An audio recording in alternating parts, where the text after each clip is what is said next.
Minha Ah, esposa Fernando. veio estudar na mesma escola que eu, Ok. que eu fui estudar na Inglaterra, e chegando lá, eu tive a oportunidade de conhecê-lo. E quando os meus pais faleceram, e quando eu comecei a entender sobre a paternidade de Deus, porque o meu pai, ele já era idoso, eu sou de uma família que eu sou o filho número 11, eu sou o último filho. E Uau. meu pai, ele já era idoso. E 10 anos, exatamente 10 anos antes dele falecer, ele me chamou no quarto e falou assim: "Meu filho, você sabia que eu te amo, mas você sabia que Deus te ama mais, ama você mais do que eu te amo. E um dia eu vou embora, e eu quero que você se apegue muito com Deus, porque essa é a herança que eu posso deixar para você". E eu tinha 7 anos de idade, eu falei: "Não, Deus não, eu não quero assim não, eu quero que Jesus volte e a gente vai todos nós vamos para o céu, mas aqui sozinho eu não vou ficar não, e Deus não pode ser melhor do que meu pai, claro que não, de maneira alguma". E ele riu, mas ele entendeu que era o pensamento que eu tinha naquele momento. Uhum. 10 anos depois eu me encontro órfão e comecei a me lembrar do que meu pai me falava. É E verdade. nisso, aquilo foi ministrando ao meu coração. Mas só que ao mesmo tempo, foi muito difícil, porque eu já tinha perdido 4 anos antes a minha mãe.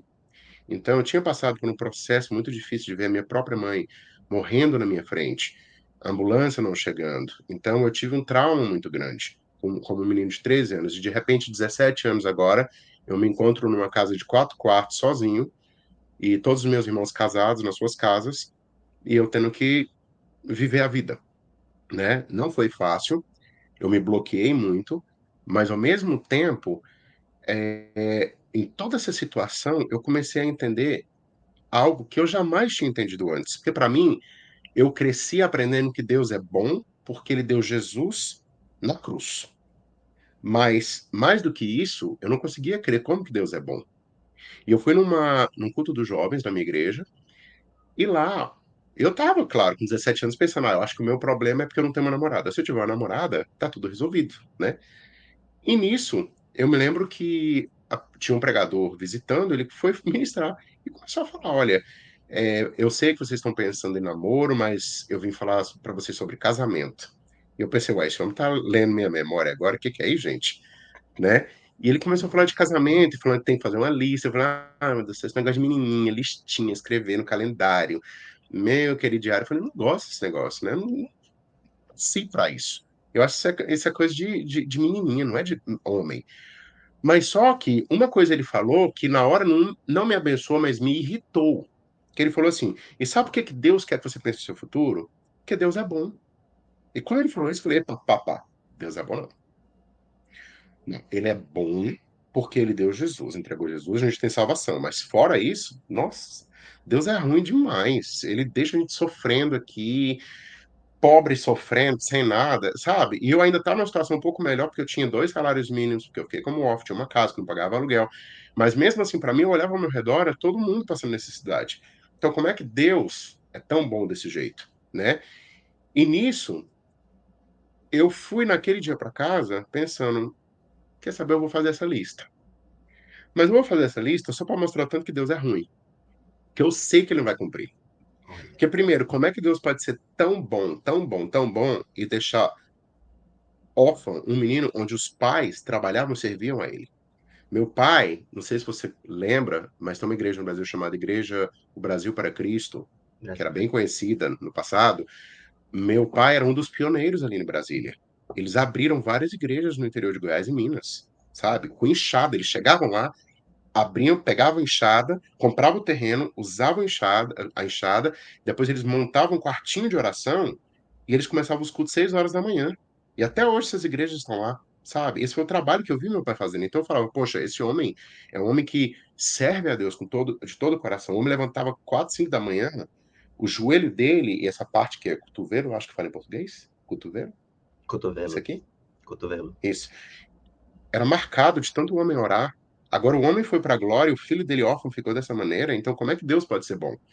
Mas só que eu me lembro que eu me encontrei chegando em casa chorando muito, e o chão era, assim, um chão vermelho, né, e eu me lembro que eu acordei 2 horas da manhã, chorei tanto e dormi no chão e acordei. Quando eu acordei, eu me lembro: "Tudo bem, eu vou fazer essa lista, mas Deus estiver faltando uma coisa dessa lista, você é ruim", e pronto. E aí eu comecei, e nesse tempo eu comecei a entender um pouco sobre missões, né? Eu sabia que tinha alguma coisa. E ali eu comecei a fazer uma lista. Eu quero, então, uma esposa. Eu não vou querer uma namorada, eu quero uma esposa. Como eu canto, eu quero uma esposa que toque piano clássico. E tem que tocar, não quero guitarra, nem tambor, nem nada. Ah, também eu comecei a achar gente loura no tempo bonita, que antigamente eu achava muito assim, as pessoas eram muito snobs, e tinha um tipo de racismo no Brasil, então a gente não se misturava naquele tempo, o preto era o pobre, o branco era mais o rico. E eu comecei a achar eles bonitos, porque meu irmão se formou no seminário bíblico no sul do Brasil, Autônia, Maringá, Autônia, Paraná, alguma coisa, nós fomos lá, e lá todos aqueles descendentes de alemão sendo bem educados, conversando comigo, eu falei, gente, nunca vi gente branca educada, como é que pode, né? E eu falei, eu acho que eu quero alguém assim pra mim, né? E eu comecei a fazer uma lista enorme, enorme, Glauber. Se você ver a lista que eu fiz, era incrível. E na lista também eu coloquei assim, eu não quero uma esposa que vai ser muito idosa, porque senão as pessoas vão achar que eu tô com carência de mãe. Mas também não quero uma mulher que vai ser muito novinha para dizer que eu tô cuidando de criança, né? Eu falei, não, eu quero uma pessoa assim, mais ou menos, sei lá, 1 ano, 2 anos mais nova do que eu. Tá bom. E fui colocando um monte de coisa.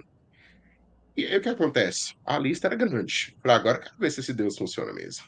Se ele for tão bom assim. Mas se não for, eu vou entender. Já mandou o filho dele, gente, morrendo na cruz. Quem dá um filho na cruz, né? Então, isso, pra isso já tava bom demais, né? Então a gente tem que só tentar lutar nessa vida. E passados 6 anos depois, eu me encontro em Londres, na escola bíblica, de repente aparece uma pessoa. E quando eu olhei para essa pessoa, eu falei, Deus, eu quero casar com aquela menina ali, ó. Não acredito. É. E ali o que acontece? E outra coisa também, né? Na lista tava, né? Eu escrevi um livro, ano passado, foi bem vendido aqui na Finlândia, e foi considerado entre os cristãos como o mais votado no meio cristão, né? Que Esse legal. livro aqui, Pequenos e Grandes Milagres.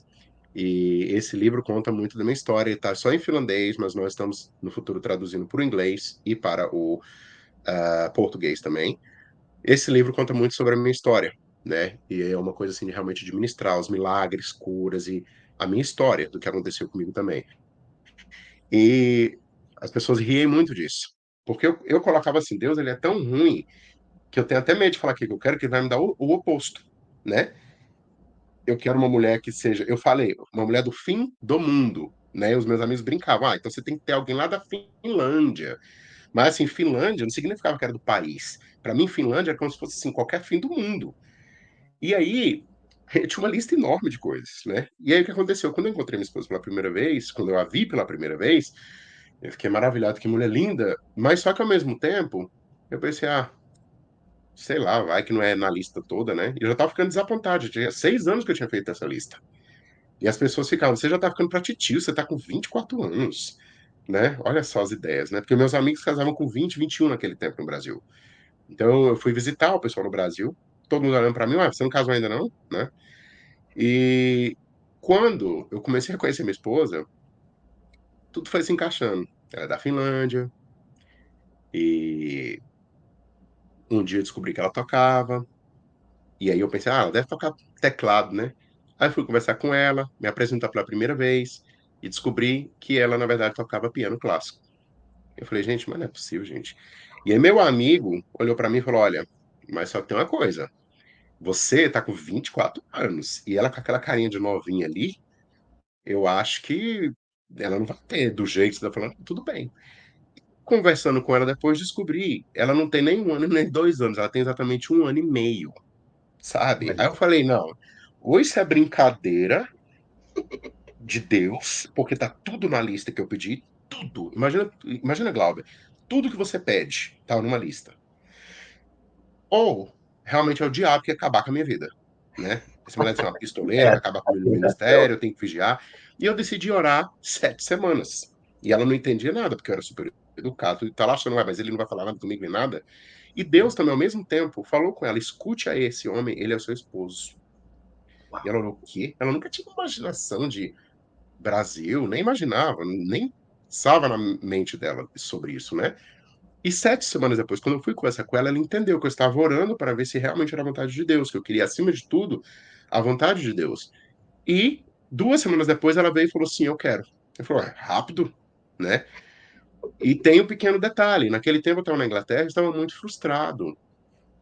Pessoas, lideranças, ministros que estavam ali comigo, que estavam ali naquele momento, como líderes na minha vida, eu tive algumas decepções de ver falta de caráter, de integridade, né, em algumas igrejas locais que eu passava. Então eu estava assim: "Poxa, para ficar dessa maneira, é melhor eu ir embora para o Brasil". E de repente agora eu encontro a mulher e ela diz sim para mim, então eu não posso mais ir embora, né. Então eu estou rejeitando aquilo que Deus preparou para minha vida. Então, por que que eu estou contando essa história? Nisso, para mim, por que que Deus trabalhou comigo dessa maneira? Será que ele faz assim com todo mundo? Não. Mas no meu caso, foi pelo fato de eu precisar de entender que eu tinha um Deus que ele era bom. Eu tinha um Uhum. Deus que ele era bom. E ele queria me mostrar a bondade dele, que ele era fiel comigo. E ele me ensinou que tudo que eu passei nesse mundo são aflições. Todos nós passamos por aflições nesse mundo. Independente se meu pai era pastor, se servia ou não, todos nós passaremos, mas tem de bom ânimo, eu venci esse mundo.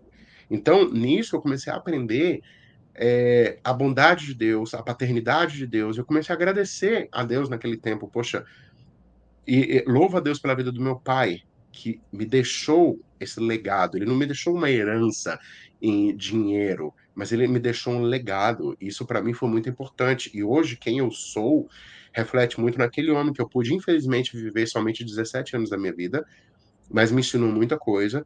E hoje, morando na Finlândia, trabalhando como pastor, eu não olho, quais os grandes nomes que me influenciaram, ou quais os pequenos nomes. Eu olho quais foram aqueles que mostraram Jesus para mim. Quais foram Uhum. aqueles que foram missionários na minha vida? Quais foram aqueles que revelaram caráter e integridade através da palavra de Deus? E isso que é importante. Nós estamos num mundo que, infelizmente, tudo é muito falso, tudo é muito, tem que ser a melhor igreja, a melhor missão, o melhor casamento, o melhor empresário. Não, não, não, não, não. A Bíblia não fala assim, porque no céu vai chegar Deus e falar: "Maria, Maria", quem é Maria?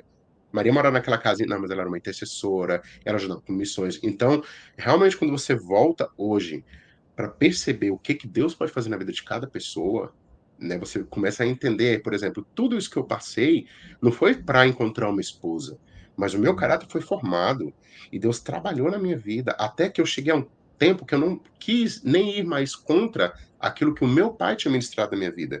Ele falou: "Quando você era pequeno, você era muito doente, nós dedicamos você ao Senhor". Então, hoje eu vivi em contradição com esse meu chamado. Eu falei: "Não, pastor e missionário não quero ser. De jeito nenhum, não vou sair de Brasília, a minha vida é em Brasília, eu quero ser rico e pronto. Negócio de morar na casa, comer cérebro de macaco, não vou de jeito nenhum. Ou qualquer lugar, né". Mas só que quando eu comecei a aprender, eu comecei a ver: "Poxa, como é gostoso, que privilégio que é ser um pastor, que privilégio que é ser um missionário, que privilégio que é ser hoje, que eu reconheço isso, qual o nosso trabalho, tanto o meu como o seu na Itália, embaixador de Cristo", né. Amém. Inclusive eu digo para as pessoas, uma vez alguém me perguntou: "Você gostaria de ser o presidente do Brasil ou da Finlândia?" Eu falei: "Olha, eu até poderia, mas eu teria que descer do meu padrão para ser o presidente. Eu teria que descer do meu padrão, por quê? O meu chamado principal é embaixador. Eu sou embaixador do reino, e isso eu levo com muito respeito. Tudo que eu já fiz aqui na Finlândia, o meu rosto é bem conhecido pela questão da minha filha estar em programa de televisão, Junior MasterChef, quando eu tinha 9 aninhos só. Quando eu comecei a cantar num programa aqui chamado The Voice, eu fui até a semifinal. Tudo isso as pessoas falam: mas como que você apareceu lá? Você ficou pedindo?" Não, as oportunidades iam aparecendo de uma certa forma, que tudo isso eu não usei para minha glória, mas para a glória de Deus.